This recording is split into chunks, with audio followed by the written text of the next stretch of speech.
هنعمل بسكوت بجوز الهند. معانا 4 كوبايات دقيق، معانا بيضة، فانيليا، 4 معالق جوز هند، كوباية زبدة على زيت، نص كوباية سكر بودرة، 4 معالق نشا. هنحط الزبدة والسكر وهنضربهم مع بعض بالمضرب أو بالهاند بلندر أو بالعجان يعني أو بالإيد، مفيش مشكلة.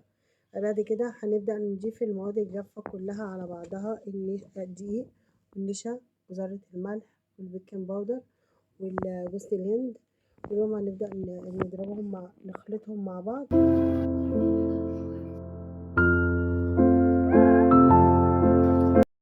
بعد كده هنجيب البيضة ونحط عليها رشة فانيليا. بعد ما ضربنا الزبدة والسكر بالشكل دوت هنبدأ نضيف عليهم البيضة مع الفانيليا ونضربهم كويس. بعد كده هنشيل بقى خلاص المضرب ونبدأ نضرب كل المكونات الجافة، نلم العجين بس مع بعض وما نعجنش.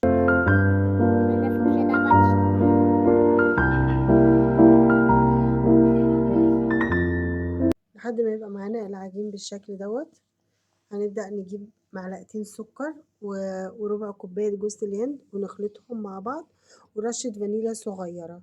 وبعد كده هنبدأ نكور البسكوت ونحطه في جوز الهند ونضغط عليه ضغطة بسيطة بس كده بالشكل دوت معانا، ونبدأ نرصه في الصينية.